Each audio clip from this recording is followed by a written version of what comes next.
Hey, what's up guys? It's me, Ross Munchausen.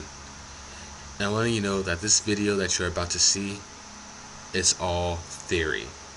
As in, it's not fact, except for certain things that I will bring up. But yeah, so hope you enjoy it. Remember, this is all just a theory, and I want to see what you guys think in the comments below. But yeah, so see you guys in the video, and I hope you enjoy it. Alright then. Love y'all.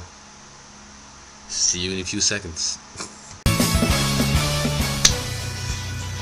Hey. What's up guys? It's me, Ross Munchausen, and today we're going to be discussing KOF XIV. And not just KOF XIV, but a possible team's reappearance.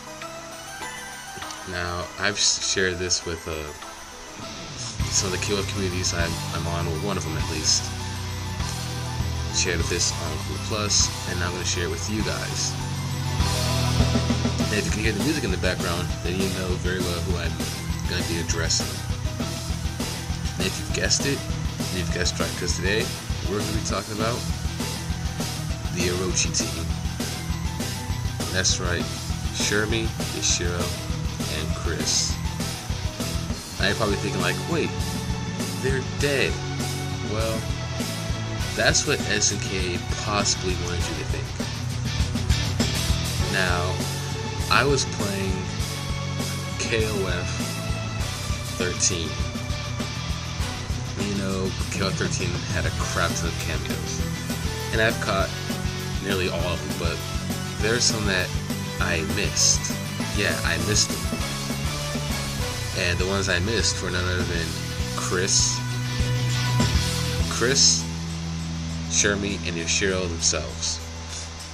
Wait, they're in the game? Yes, they are actually. And they're hidden.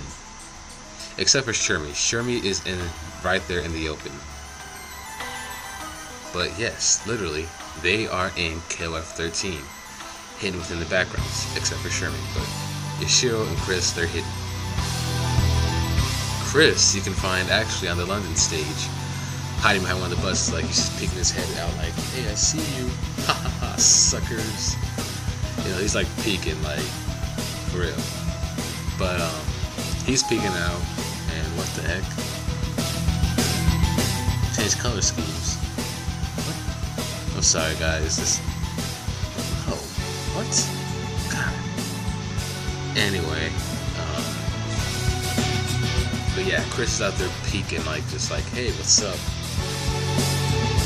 And then Yashiro, I can't remember where he is.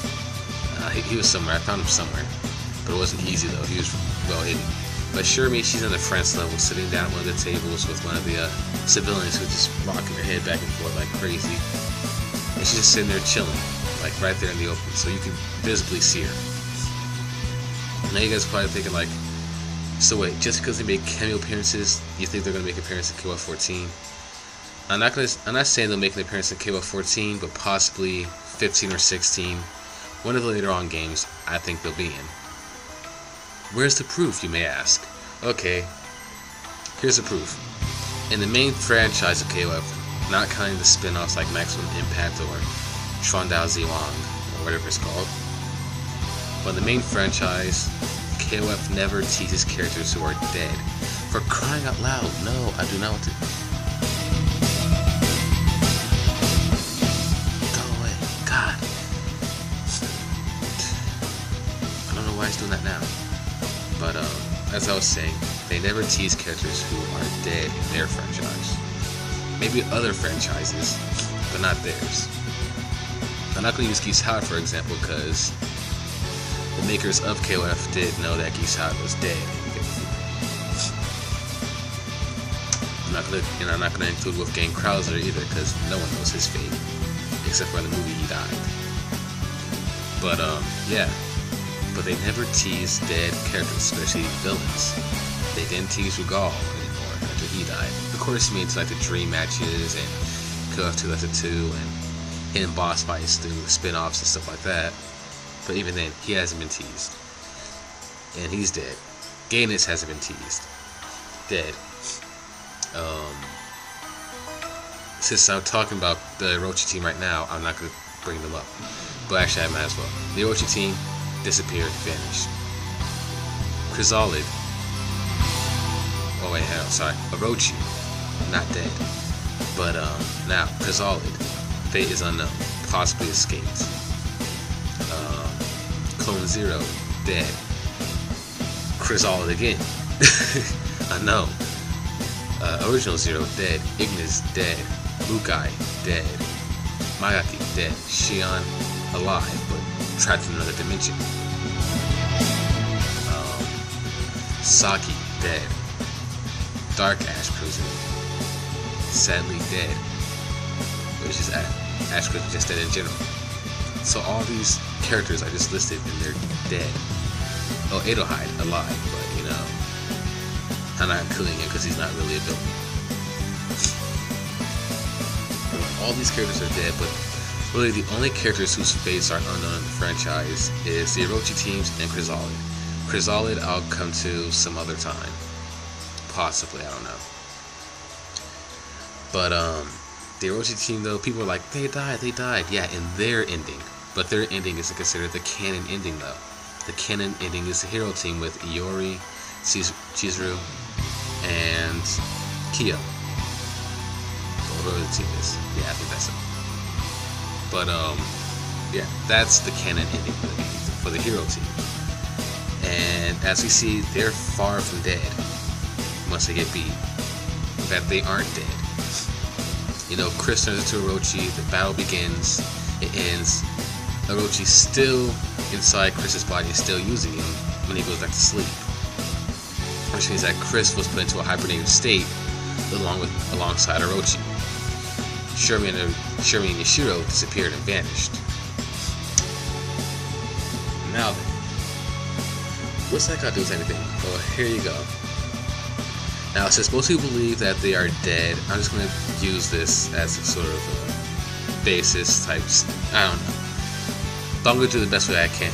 Explain this the best way I can. As we know, they're in the Rite of Blood moment. They're in the Rite of Blood stage, so basically in their Orochi mode when they fought against the hero team.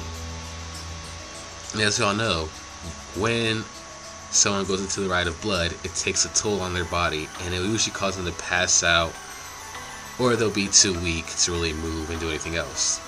Examples, Leona and Iori. Leona, each time she uses it, usually passes out. Of course, later on in games where she learned how to better control it, all she does is, you know, lose some breath and then she regains it quickly. Same to Iori. Iori never really passed out. He was just too weak and too tired to do anything else, mostly. But even then, he was just fine. But as we know, it takes a toll on the one who uses its body. They were obviously tired. You can even look at Yashiro and Shermie. You know, Chris was about to be empowered by Orochi, so he wasn't out of stamina. But Yashiro and Shermie were pretty tired looking by the end of that fight. And at the end of that fight, so it's safe to guess that they actually passed out. Again, where's the proof? Well, like I said, the SNK Wikia and everything else doesn't say they're dead. Their fates are literally unknown, and like I said, SNK only teases characters who are alive. Again, let that sink in. Characters who are alive. And technically, their last canon appearance was back in KOF 97. Dream matches don't count, the Ultimate match didn't count. KOF 13 came out in 2010. 13 years, these characters were quiet, no one knew what happened to them, and people thought they were dead. But 13 years later, they make a reappearance. And here's why, I think. Again, this is all theory. After their battle, Yashiro and Shermie passed out. They used too much of their energy, too much of their rage, and so on, and they passed out. Because they never said they got killed. Chris, who fought for a little while longer as Orochi, Bean goes into a hibernative state. The hero team is sent out of that dimension because remember, they're in an alternate dimension. Orochi's dimension, basically. The hero team gets out, but the Orochi team are too tired and exhausted to attempt to leave, and therefore, when the dimension closes, they're trapped in there with Orochi and anything else that could be in there, possibly. So they got stuck. And, oh god, I'm sorry. For some reason, I'm very stuffy. Give me a second. Alright. Sorry guys, I'm back. The season's changing, spring's coming up, so I start getting really stuffy by then. But anyway, as I was saying though, they got trapped into Orochi's dimension. Therefore, they could not escape whatsoever, because they're too exhausted. Now, you know, the events of the Ness saga went by, Orochi still was in compromise. But that's where the Ash saga comes along. The Ash saga decided to go more towards the Orochi saga in the beginning. And as y'all know, the seal was starting to get broken. Thanks to Ash and Saki and Mukai, Shion, and all the others. The seal was being destroyed. Sorry. So,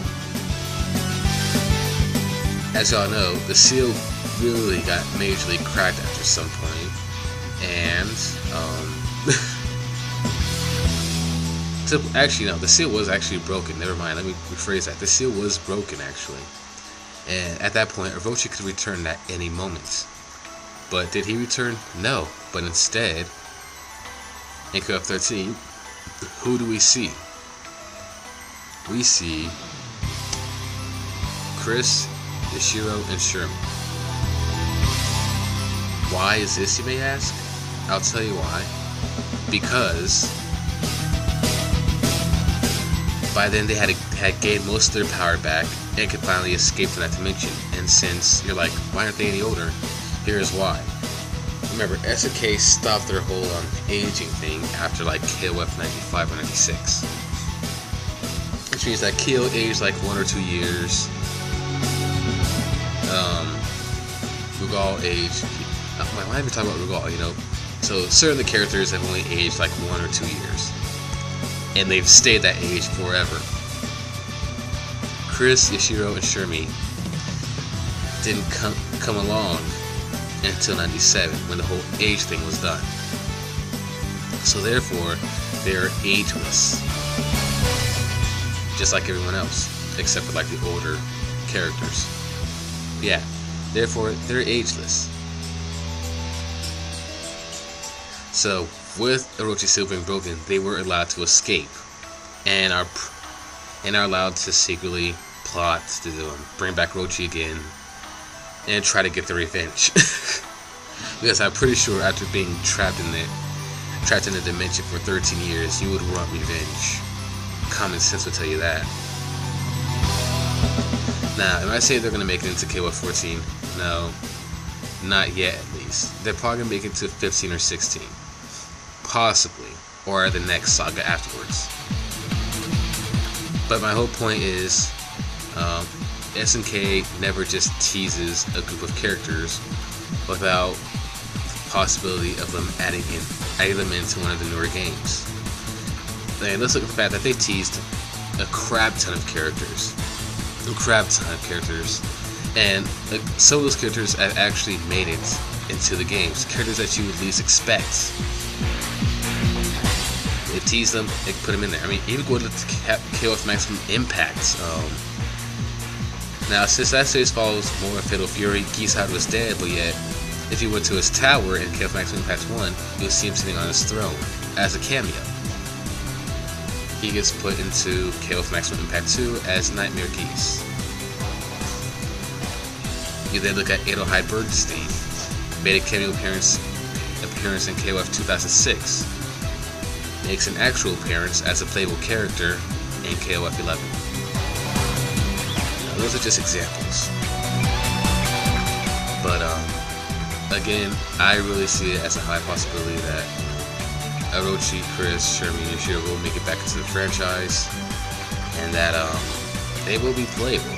Not only will they possibly be boss characters like they were in 97, will they possibly be boss characters for KOF 15 or 16.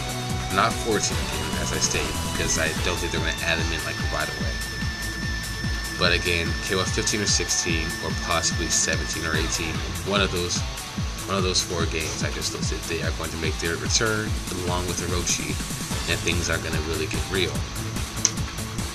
But anyway guys, that's all for this KOF 14 discussion. I will be posting another video about who else I think will be in the game, and their song should be playing about now.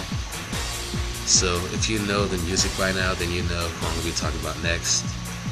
But until then, see you guys, love you all, and have a great day. Peace.